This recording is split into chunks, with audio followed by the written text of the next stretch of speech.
మనకి ప్రస్తుతానికి 19,000 ఖాళీలు భర్తీ కాబోతున్నాయి. సో వాళ్ళందరినీ దృష్టిలో పెట్టుకొని, ఆల్రెడీ ఉన్నవాళ్ళని దృష్టిలో పెట్టుకొని 16 గంటలు పైగా పనిచేస్తున్న పోలీస్ డిపార్ట్మెంట్ వారందరి ఆరోగ్యాన్ని దృష్టిలో పెట్టుకొని మీ ఫిట్నెస్ విషయంలో వాళ్ళకేం చెప్తారు? ఇప్పుడు పోలీస్ టాపిక్స్ వదిలేసి మీరు ఫస్ట్ నా ఫిట్నెస్ గురించి అడుగుతున్నారు. సంతోషం. ఎందుకంటే మా వృత్తిలో ఇది చాలా ముఖ్యం. ఆ స్ట్రెస్ తట్టుకోవాలంటే, ఎటువంటి జబ్బులు రాకుండా ఉండాలంటే ఈ ఫిట్నెస్ గురించి కొద్దిగా శ్రద్ధ తీసుకుంటే సరిపోతుంది. నేను లాస్ట్ 33 ఇయర్స్ నుండి నా వెయిట్ 75-76 మధ్యనే ఉంది. 1 కేజీ ఇటు కాదు, 1 కేజీ 1 గ్రామ్ అటు కాదు.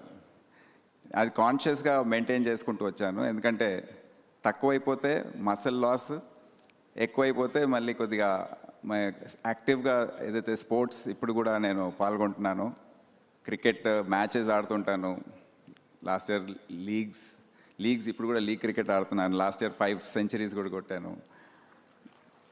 దెన్ టెన్నిస్ టోర్నమెంట్స్ ఆడుతుంటాను, సింగిల్స్. దెన్ గోల్ఫ్ ఆడుతుంటాను. ఇవన్నీ తట్టుకోవడానికి వెయిట్ ట్రైనింగ్ చేస్తాను. 3 sessions week at least weight training చేస్తుంటాను. సో కొద్దిగా ఆహారం ఏదైతే ఉందో ఆ 4 వైట్స్ ఎప్పుడో కట్ చేశాను చాలా రోజుల నుండి. 4 వైట్స్ ఏంటి? షుగర్, సాల్ట్, మైదా, అది కూడా వైట్ ఉంటుంది, అండ్ రైస్ కూడా వైట్ ఉంటుంది. చాలామందికి అంటే ఇది జీర్ణించుకునే శక్తి ఉండకపోవచ్చు ఈ మాట, కానీ రైస్ వల్ల కూడా చాలా ఎక్కువ, అంటే కొద్దిగా మొత్తంలో తీసుకోవడం ఏం కాదు, కానీ ఏ సంఖ్యలో మనము తీసుకుంటామో అది కొద్దిగా హానికరం. గ్లూకోజ్ లెవెల్స్ ఇవన్నీ పెరుగుతాయి. సో ఇవన్నీ కూడా కొద్దిగా శ్రద్ధ వహించి మనం ఏం తింటున్నామో కొద్దిగా జాగ్రత్తగా చూసి చేస్తే అన్నీ ఉంటాయని నేను అనుకుంటున్నాను. డిపార్ట్మెంట్లో కూడా నేను హైదరాబాద్ సిపిగా ఉన్నప్పుడు ఫిట్ కాప్ అని ఒక ప్రోగ్రామ్ స్టార్ట్ చేశాము. సో ఏంటంటే మొత్తం 20,000 మంది ఎవరైతే ఉన్నారో వారంతా ప్రొఫైలింగ్ చేసి with the help of helping hand foundation అని ఒక ఎన్జిఓ ఉంది. ముజ్తబా అస్కరీ గారు నేతృత్వం. వాళ్ళ టీమ్స్ వెళ్ళి ప్రతి ఒక్కరిది స్టేషన్ వారీగా హోంగార్డ్స్ అండ్ అబవ్ అందరిది ప్రొఫైల్, హెల్త్ స్టేటస్. సో దాంట్లో ఒక 5 నుండి 10% వరకు కొద్దిగా క్రిటికల్గా వస్తారు. సో వారి ఆరోగ్యం పైన దృష్టి పెట్టి ఒక యాప్ ద్వారా వారి హెల్త్ని మానిటర్ చేయడం. సో నా ఆలోచన ఏంటంటే అదే ప్రోగ్రామ్ ఇప్పుడు మొత్తం రాష్ట్రంలో 75,000 మంది ఇప్పుడు పనిచేస్తున్నారు. మా శాంక్షన్ స్ట్రెంత్ 93,000 అయినా 3,000 ఉంది. ఒక 20,000 వేకెన్సీస్ ఉన్నాయి. కనుక ఎవరైతే ఉన్నారో వారందరి హెల్త్ ప్రొఫైలింగ్ చేసి ఒక కార్యక్రమం టేకప్ చేయాలని ఆలోచన ఉంది. దానికి తగిన స్పాన్సర్ కానివ్వండి, technology interventions through app monitor చేయడానికి ఒక టీమ్, అదంతా కూడా రెడీగా ఉన్నారు. వారితో మళ్ళీ డిస్కషన్స్ చేసి ఇది చేయబోతున్నామని తెలియజేస్తున్నాను. మీరు తెలంగాణకి మాకు పక్కా లోకల్ డీజీపీ. మొట్టమొదటిసారిగా తెలంగాణకు దొరికిన లోకల్ డీజీపీ మీరు మాకు. 32 జిల్లాలు మనకుంటే ఇక్కడ ఉన్నవన్నీ కూడా మీరు దృష్టిలో పెట్టుకుని, హైదరాబాదీస్ అందరినీ దృష్టిలో పెట్టుకుని లోకల్గా మీరు ఉన్నారు కాబట్టి, సో ఎలాంటి రిఫార్మ్స్ తీసుకురాబోతున్నారు అంటే ఏం చెప్తారు? ఇప్పుడు నేను హైదరాబాదీ అంటే ఎవరైనా అడిగితే మీరు హైదరాబాదీ అంటే 150% అంటాను, 100% కూడా కాదు. నేను పుట్టింది పేట్ల బోర్డ్స్ జడ్జ్కి ఖానా హాస్పిటల్లో. చదువుకుందంతా, క్రికెట్ ఆడిందంతా హైదరాబాద్ కోసమే. ఇక్కడే చదువు కూడా మొత్తం, ఎక్కడ ఢిల్లీ ఎక్కడ కూడా వెళ్ళలేదు. సో ఆర్ట్స్ కాలేజ్లో ఉన్నప్పుడు ఎగ్జామ్ రాశాను, ఫస్ట్ అటెంప్ట్లో ఇది పాస్ అయ్యాను. సో అంతా హైదరాబాదీ అని చెప్పవచ్చు టోటల్గా. ప్లస్ పని చేసింది కూడా ఫస్ట్ 10 ఇయర్స్ మొత్తం తెలంగాణలోనే. వరంగల్ జిల్లా, ఆదిలాబాద్, నిజామాబాద్ ఈ ప్రాంతాల్లో పనిచేసి మళ్ళీ తర్వాత కృష్ణా జిల్లా ఆ అటువైపు వెళ్ళాను. సో ఇప్పుడు నేను హోమ్ డిపార్ట్మెంట్లో పనిచేసిన సందర్భంలో ఇక్కడ రాకముందు నాకు ఒక ఒక పర్స్పెక్టివ్ వచ్చింది. అంటే ఎటువంటి ప్రాబ్లమ్స్ ఉన్నాయి, ఎటువంటి ఇష్యూస్ ఇప్పుడు పెండింగ్ ఉన్నాయి, ఇవన్నీ కూడా దాని గురించి ఒక అవగాహన అనేది వచ్చింది. వచ్చే రోజుల్లో ఒక ప్లాన్ ప్రకారం ఇప్పుడు సమస్యలు కూడా మనము మారుతున్న తరుణంలో ఉన్నాం. అంటే ఇప్పుడు మావోయిస్ట్ సమస్య దాదాపు 30 సంవత్సరాల నుంచి మనం అది ప్రాథమికంగా అదే తీసుకొని దాన్ని బట్టి మేము పోలీసింగ్ చేసేవాళ్ళం. ఒక 10 years నుండి మనకు కొద్దిగా రిలీఫ్ ఉంది. ఇప్పుడు కూడా సిస్టమ్స్ అదే విధంగా ఉన్నాయి. మనకు ఇప్పుడు ఉన్న సమస్యలు వేరే విధంగా మనకు ఉత్పన్నం అవుతున్నాయి. ఫర్ ఇన్స్టెన్స్ నార్కోటిక్స్ ఇప్పుడు చాలా సీరియస్ ప్రాబ్లం ఇది. ఎవరికి కూడా దీని నుండి మినహాయింపు లేదు. మన పిల్లలు బయటికి వెళ్తున్నప్పుడు అసలు సేఫ్గా ఉంటారా లేదా అనే అనుమానం, భయం అసలు అన్ని వర్గాల్లో, సంపన్నులుగా వాళ్ళకి ఇంకెక్కువ, మిడిల్ క్లాస్, వేరే వర్గాలు కూడా అందరికీ ఈ సమస్య చుట్టుకుంటుంది. గ్రామీణ ప్రాంతాల్లో ఈ సమస్య విస్తరించిందని మనకు అందరికి తెలుసు, టౌన్స్లో, సిటీస్లో. సో ఇది మనకు పోలీస్కి, సమాజానికి ఇది చాలా ఉన్నతమైన ఒక ఛాలెంజ్గా మారింది. ఫస్ట్ అది చూసుకునే అవసరం ఉంది. దాని తర్వాత సైబర్ నేరాలు అవి కూడా చాలా పెరిగాయి. ఇప్పుడు 2-3 దోపిడీలు జరిగాయి. ప్రాపర్టీ పోయింది ఎంత, 50 లక్షలు 20 లక్షలు మ్యాక్సిమం అంత. కానీ చాలామంది కోట్లలో నిమిషాల్లో పోగొట్టుకుంటున్నారు. It is a crime without any violence. Distance, ఎక్కడో దూరం కూర్చొని ఆన్లైన్లో ఇవన్నీ మోసాలు చేయడం. చాలామంది వారి జీవితంలో సంపాదించిన ఏమున్నాయో అన్నీ కూడా, సేవింగ్స్ అవన్నీ కూడా పోగొట్టుకుంటున్నారు. సో అది కూడా ఛాలెంజ్, ఒక చాలా పెద్ద ఛాలెంజ్. ట్రాఫిక్ సమస్యలు ఇప్పుడు చాలా పెరిగాయి. అర్బనైజేషన్ జరుగుతూ ఉంటే మనం చూస్తున్నాం ఇదే ప్రాంతంలో ఏ విధంగా ట్రాఫిక్ జామ్స్, సైబరాబాద్, హైదరాబాద్లో, పట్టణాల్లో కూడా. సో ట్రాఫిక్ సమస్యలు, న్యాచురల్ డిజాస్టర్స్, ఇటువంటివి ఏదైతే సమాజానికి ఏదైతే సమస్యలు ఉన్నాయో అది పోలీసుని ఎక్స్పెక్ట్ చేస్తారు పబ్లిక్, ఈ ట్యాకిల్ చేయాలని, వాళ్ళకి రిలీఫ్ రావడానికి. సో అటువంటి అంశాలపైన ప్రత్యేకంగా మేము దృష్టి పెట్టబోతున్నాము. దానికి తగిన మార్పులు ఏవైతే, we have to prepare the department to face these challenges. Outlook, sensitization ఇదంతా కూడా చేసే అవసరం ఉంది. ఆ పాత పద్ధతి ఏదైతే ఉందో అది వీడి కొత్త పంత అవలంబించే అవసరం ఉంది. ఈ ప్రశ్న వాయిస్ వస్తుంది. ఈ ప్రశ్న ప్రజల మనసుల్లో ఉన్నది అడగక తప్పట్లేదు సార్. హైదరాబాద్లో డే బై డే జనాభా పెరుగుతూనే ఉన్నారు, ట్రాఫిక్ పెరుగుతూనే ఉంది. మీరేమో చౌరస్తాలన్నీ క్లోజ్ చేసేసి ఎక్కడో యూటర్న్లు ఇచ్చారు. ఇన్స్టాగ్రామ్లో రీల్స్ కూడా వచ్చాయి ఏంటంటే, యూటర్న్ ఎక్కడ తీసుకోవాలి బాబు అంటే ఆ రోజు డే అంతా అయిపోతుంది అన్నట్టు. సో పక్కన పెట్రోల్, డీజిల్ రేట్స్ పెరుగుతున్న సందర్భంలో, పొల్యూషన్ పెరిగిపోతున్న సందర్భంలో సర్కిల్లో ఒక సిగ్నల్ పెడితే ఆగుతాం కదా, ఎక్కడో యూటర్న్స్ పెట్టి ఇబ్బంది పెట్టేస్తున్నారు. పొల్యూషన్ పెరిగిపోతుంది, పెట్రోల్ కన్జంప్షన్ కూడా పెరిగిపోతుంది. ఇది ప్రజలందరూ ప్రతిరోజు అనుకుంటున్న ప్రశ్న. ఎందుకంటే యాజ్ ఎ సీనియర్ జర్నలిస్ట్ దీని మీద సిగ్నేచర్ స్టూడియో నుంచి ఒక చిన్న రీసెర్చ్ చేశాను సార్. సో వాళ్ళందరూ చెప్పింది ఇది అడగండి దయుంచి అని. సో ప్రజల ప్రశ్న, ఇది నా ప్రశ్న కాదు. ఈ ప్రశ్నకు జవాబు, ఒక ట్రాఫిక్లో నేను 3 సంవత్సరాల కన్నా ఎక్కువ పనిచేశాను ట్రాఫిక్ అడిషనల్ సిపిగా. అందరూ అడుగుతూ ఉంటారు కానీ దీంట్లో అవగాహన అనేది తక్కువ ఉంటుంది కనుక అడుగుతారు మీరు. ఇప్పుడు ఒక జంక్షన్ ఉంటుంది, అక్కడ సిగ్నల్ పడింది అనుకోండి, జూబ్లీస్ చెక్ పోస్ట్ తీసుకోండి, ఆర్ ఈవెన్ ముందు కేసీపీ జంక్షన్ అని మీకు అవగాహన ఉందా? కేసీపీ జంక్షన్ తాజ్ కృష్ణ నుండి కిందికి వచ్చి అక్కడ సిగ్నల్స్ ఉండేది ముందు. అది ఏం జరిగేదంటే, ఎవరైతే అక్కడ క్యూలో ఉన్నారో 3 సిగ్నల్స్ మారితే కానీ వాళ్ళు జంక్షన్ దాటే పరిస్థితి లేదు. సో వాళ్ళు ఏం చేశారు, ట్రాఫిక్ ముందు స్ట్రైట్ వచ్చేసి ముందు వెళ్ళి యూటర్న్ తీసుకొని మళ్ళీ తిప్పుకొని వచ్చేయండి, ఫ్రీ ఫ్లో ఉంటుంది అని అటువంటి ఆలోచనతో చేయడం జరిగింది. You are crossing the junction in lesser time. So ఇది ఊరికే చేయరండి ట్రాఫిక్ వాళ్ళు. ట్రాఫిక్ డిపార్ట్మెంట్ ఆఫీసర్స్ స్టడీ చేస్తారు, దాంట్లో ఏమైనా అంటే అడ్వాంటేజ్ ఉంటేనే వాళ్ళు టేకప్ చేస్తారు. మీరు చెప్పినట్టు కొన్ని చోట్ల అనవసరంగా పెట్టారేమో అని నాకు కూడా అనిపిస్తుంది. అది స్టడీ చేస్తాం. ఒక ఉదాహరణ, నేను లాస్ట్ టైం కమిషనర్ ఆఫ్ పోలీస్గా ఉన్నప్పుడు తార్నాక జంక్షన్లో పబ్లిక్ ధర్నా చేసి అక్కడ వాళ్ళు జంక్షన్ పెట్టించారు, మళ్ళీ పెట్టించారు. అంటే ముందు తీయించేశారు, మేము యూటర్న్లు పెడితే మళ్ళీ అందరూ మొత్తుకొని మళ్ళీ వచ్చి అందరు రిక్వెస్ట్ చేసి మళ్ళీ అదే బాగుండేదని చెప్పి, సో ఒక ఉదాహరణకు ఇస్తున్నాను.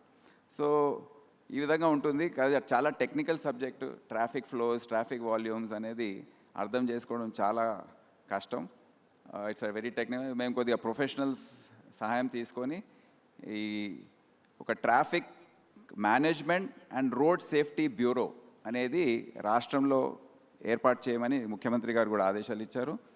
ఎందుకంటే ఈ సమస్య ప్రజలకు ఇప్పుడు ఇబ్బందికరంగా మారింది కనుక ఒక రాష్ట్ర వ్యాప్తంగా ఏవైతే ట్రాఫిక్ ప్రాక్టీసెస్ ఉన్నాయో, అంటే ఎన్ఫోర్స్మెంట్ కానివ్వండి, ఇంజనీరింగ్ కానివ్వండి, ఎడ్యుకేషన్, ట్రాఫిక్ గురించి, రూల్స్ గురించి, రోడ్ సేఫ్టీ, దాదాపు 7,500 మంది ప్రతి సంవత్సరం చనిపోతున్నారు రోడ్ యాక్సిడెంట్స్లో మన రాష్ట్రంలో. దేశవ్యాప్తంగా 1,75,000 మంది వాళ్ళ ప్రాణాలు కోల్పోతున్నారు రోడ్ యాక్సిడెంట్స్లో. సో ఇది పూర్తిగా నివారించకపోయినా కొద్దిగా కంట్రోల్ తీసుకొచ్చి కొద్దిగా డిసిప్లిన్ తీసుకురావాలంటే రాష్ట్ర వ్యాప్తంగా ఒక బ్యూరో ద్వారా స్టాండర్డైజ్ ప్రాక్టీసెస్, ఇవైతే రోడ్స్ టర్నింగ్స్ ఎక్కడైతే జరుగుతున్నాయో యాక్సిడెంట్స్, అది అన్ని హాట్స్పాట్స్ లాగా ఐడెంటిఫై చేసి అక్కడ ఏమైనా ఇంజనీరింగ్ చేంజెస్ తీసుకురాగలిగితే అది చేయడం, ఇవన్నీ కూడా మేము ఇప్పుడు ప్రతిపాదిస్తున్నాం. ఆ బ్యూరో తొందరలో ఏర్పాటు కాబోతుంది. దానికి తగిన రిసోర్సెస్, దాంట్లో ఇంజనీర్స్, R&B నుండి, ట్రాన్స్పోర్ట్ నుండి వీళ్ళందరూ కూడా ఉంటారు. వాళ్ళందరూ ఇటువంటి మెజర్స్ టేకప్ చేసి ట్రాఫిక్ ఎన్ఫోర్స్మెంట్, ఫర్ ఇన్స్టెన్స్ ఒక ఏరియాలో హెల్మెట్ కంపల్సరీ అంటారు, ఇంకో ఏరియాలో హెల్మెట్ మీ ఆప్షన్ అంటారు, కొన్ని ఏరియాస్లో సీట్ బెల్ట్ ఓకే కంపల్సరీ అంటారు, కొంతమంది లేదంటారు. సో ఒకే రాష్ట్రంలో ఈ విధంగా విధానాలు ఉండొద్దు, స్టాండర్డైజ్గా ఉండాలి. అండ్ సీట్ బెల్ట్ గురించి కూడా front seat okay, back seat అవసరం లేదంటారు. కానీ యాక్సిడెంట్స్లో ఎక్కువ శాతం చనిపోయేది బ్యాక్ సీట్ వాళ్ళే. కంపల్సరీగా బ్యాక్ సీట్ వాళ్ళు కూడా సీట్ బెల్ట్ వేసుకోవాలి, అప్పుడే ప్రాణాలు మనం కాపాడుకునే పరిస్థితి ఉంటుంది. సో ఈ విధంగా ఈ బ్యూరో కూడా ఏర్పాటు కాబోతుంది. సో ఇప్పుడు వాహనాల సంఖ్య రోజు రోజుకి పెరుగుతూ ఉంది కనుక మనము అన్లెస్ వేరే పబ్లిక్ ట్రాన్స్పోర్ట్ పెరిగితే కానీ మనకు సమస్య కొద్దిగా తక్కువ అయ్యే అవకాశం లేదు. ఉన్న పరిస్థితుల్లో how best to manage the traffic, better flow, average speed maintain చేయడం అనేది మేము ప్రత్యేకంగా ట్రై చేస్తామని తెలియజేస్తాం.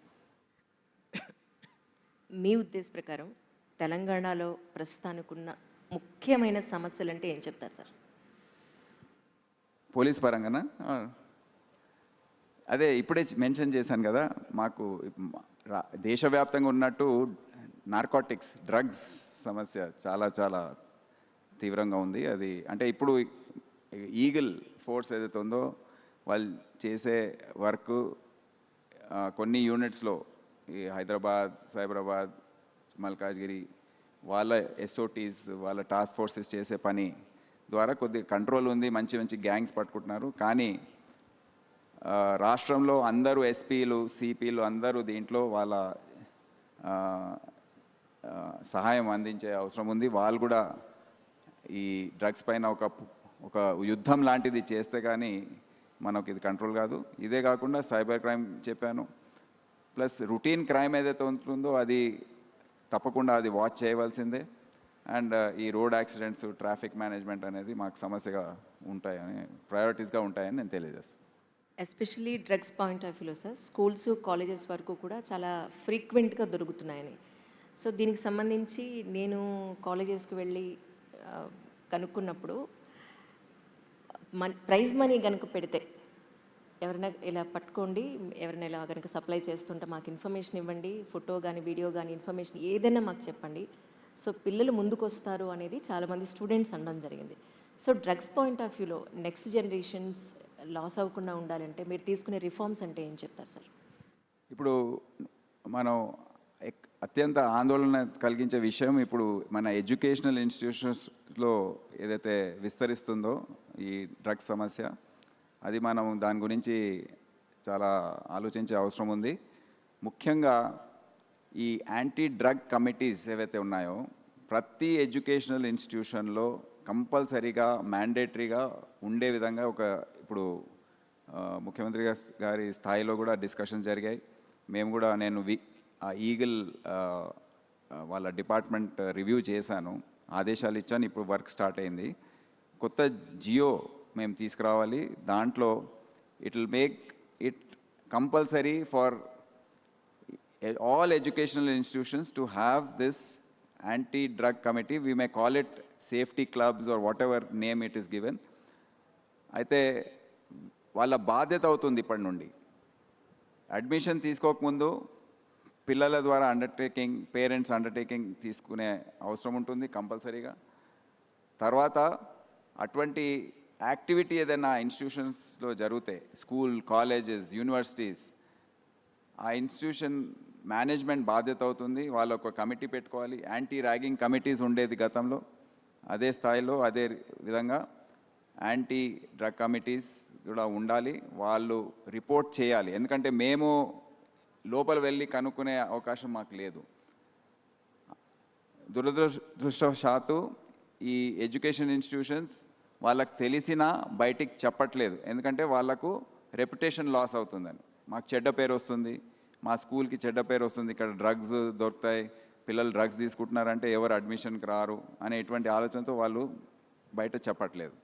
కానీ government will make it mandatory for them to disclose this. మాకు వేరే కేసెస్లో, వేరే ఇన్వెస్టిగేషన్లో దర్యాప్తు చేసే సమయంలో వాళ్ళ ఇన్స్టిట్యూషన్కి సంబంధించిన ఏదైనా దొరికితే తప్పకుండా వారిపైన యాక్షన్ తీసుకోవడం జరుగుతుంది ఫ్రమ్ గవర్నమెంట్ సైడ్. ఐదర్ అంటే whatever charges, we have to decide what type of punishments have to be given. So ఇవన్నీ చేస్తే కానీ ఎడ్యుకేషనల్ ఇన్స్టిట్యూషన్లో పిల్లల పట్ల మనము అజాగ్రత్తగా ఉండే అవకాశం లేదు. సో ఈ జాగ్రత్తలు తీసుకునే అవసరం ఎంతైనా ఉందని. ఇదే కాకుండా అవగాహన కార్యక్రమాలు, అవేర్నెస్ సెషన్స్ ఇంకా విస్తృతంగా ప్రతి వాడలో వెళ్ళి చెప్పడము, ప్రతి ఏరియాలో వెళ్ళి చెప్పడము, ప్రతి జిల్లా ఎస్పీ, కమిషనర్ ఆఫ్ పోలీస్ వాళ్ళు టేకప్ చేయడము, ఇది అంతా చేయాలని అనుకుంటున్నాము. అంటే ఎడ్యుకేషనల్ ఇన్స్టిట్యూట్స్ చుట్టూ ఉన్న ప్రజలు కూడా మాకెందుకులేని వదిలేయకుండా మీ వరకు తీసుకొస్తే వాళ్ళ వంతు బాధ్యతగా బాగుంటుందేమో అనుకుంటున్నాను సార్. అవును, ఎడ్యుకేషన్ అక్కడ ఇప్పుడు పాన్ షాప్స్ కూడా ఉన్నాయి పక్కకు, పాన్ షాప్స్లో కూడా దొరుకుతున్నాయి. సో మొన్న కొన్ని రోజుల క్రితము హైదరాబాద్ సిటీలో కొన్ని ప్రాంతాల్లో ఈ పాన్ షాప్స్ అన్నీ చెక్ చేసి చాలా మెటీరియల్ సీజ్ చేశారు. సో ఆ విధంగా ఈ ఇన్స్టిట్యూషన్స్ చుట్టుపక్కల పరిసర ప్రాంతాల్లో ఏది కూడా ఉండకుండా చర్యలు తీసుకునే దిశలో మేము వెళ్తున్నాం. ఎస్హెచ్ఓస్ అందరినీ విమన్ పెట్టారు, ఎందుకు అని అంటే దానికి రీజన్ ఏమిటి అంటే ఏం చెప్తారు? అందరినీ విమన్ పెట్టారు యాక్చువల్లీ. అందరినీ పెట్టలేదు. నేను నాకు షాక్ అనిపించింది. నేను ఫస్ట్ టైం సిపి అయినప్పుడు 2022లో 21 ఎండ్లో చూస్తే 174 సంవత్సరాల చరిత్రలో హైదరాబాద్ సిటీ పోలీస్ 1847లో ఫస్ట్ స్టార్ట్ అయింది. ఒక్క ఉమెన్ లేడీ ఆఫీసర్ కూడా ఎస్హెచ్ఓగా వేయలేదు. ఎవరు కూడా పోలీస్ స్టేషన్కి ఎస్హెచ్ఓగా పనిచేయలేదు. అంటే ట్రాఫిక్లో చేశారు, వేరే ప్రాంతాల్లో చేశారు, వేరే డిపార్ట్మెంట్, కానీ లా అండ్ ఆర్డర్ ఎస్హెచ్ఓగా ఎవరు చేయలేదు. సో నేను అప్పుడు వచ్చే ఉమెన్స్ డే రోజు, అంటే దాని ముందే ఎక్సర్సైజ్ అంతా చేసి బెస్ట్ ఉమెన్ ఇన్స్పెక్టర్ విల్లింగ్నెస్ తీసుకొని, అంటే ఎస్హెచ్ఓగా అంటే కొద్దిగా 24 గంటలు పనిచేసే అవకాశం ఉండాలి. ఉమెన్ ఆఫీసర్స్కి కొద్దిగా కష్టంగా ఉంటుంది, వాళ్ళు అందరు కూడా రెడీగా ఉండరు. సో ఆ ఆఫీసర్ రెడీగా ఉంది. ఆమెని అక్కడ మధులత అని, ఆమెని అక్కడ లాలాగూడ పోలీస్ స్టేషన్కి ఎస్హెచ్ఓగా వేయడం ఫస్ట్ టైం జరిగింది. దాని తర్వాత నెక్స్ట్ 5-6 మంత్స్లో ఇంకా 4-5 ఒక టోటల్ 5 స్టేషన్స్లో women officers who are willing వాళ్ళని వేయడం జరిగింది.